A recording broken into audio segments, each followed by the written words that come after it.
Hey, Redeemer students. Hey, the scriptures call us to be overjoyed in the work of Christ. And so I'm going to be overjoyed in giving you 2 different devotionals on joy this week as a part of our COVID-19 Discipleship Challenge, where we're looking at joy because I was thinking about it, and I think there's a lot of questions where we ask, like, what is the benefit of living a life of joy? How does that actually look, right? Is it that before Jesus, I was like glass half empty, and now I look at life with like an optimistic, like glass half full, or is it me just supposed to be like smiling all the time, and it's like, hey, what's that? Like, like fake Jesus kind of deal, where we just kind of fake it till we make it, and it's just doesn't come across as like genuine. And I think I was thinking about, 3 things, three benefits or realities that happen when you and I experience the restoring power of the gospel and express that in joy and being content regardless of my circumstances, that I'm content in who Christ is and what Christ has done. And the first thing I was thinking about was it allows you and I, when you and I have joy in Christ, it allows you and I to be in touch with reality, to actually look at the hard things of life, and be steadfast. And be able to look at that and still make sense of a God who's at work, because our world tells us that happiness is the ultimate goal of humanity. When you and I experience evil and suffering, right, whether it's personally or globally, like the situation that we're in now, you and I have to push that aside, push that out, or ignore it altogether, in order to maintain this worldview or this construction of I have to be happy all the time.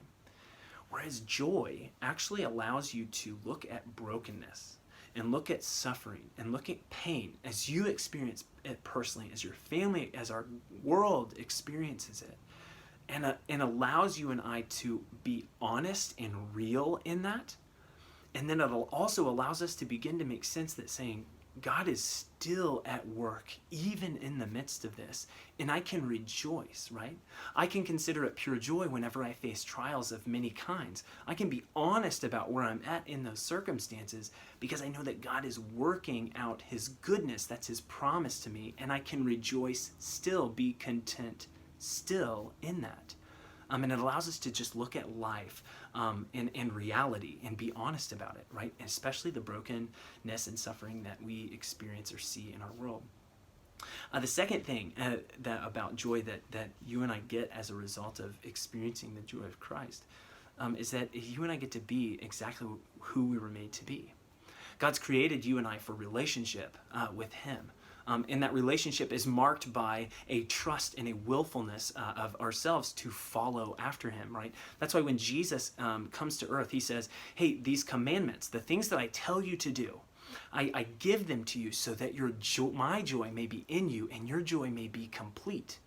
That you as a human being were created to follow hard after God. And when you and I walk in obedience to Him and to His Word, you and I experience exactly what it was that you and I were created for.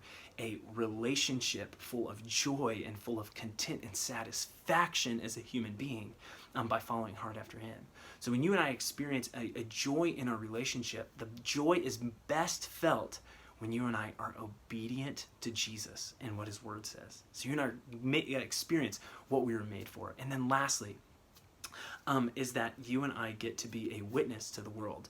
As we read last week, the Psalm 126, it talked about this, the reality that when Israel was coming back, being restored by God, they were singing and there were shouts of joy. And it says that the nations that surrounded Israel looked at them and said, wow, God must be at work.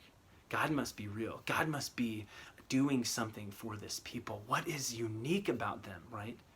Because their joy in Christ, it allowed them to be a witness to the nations that are around them.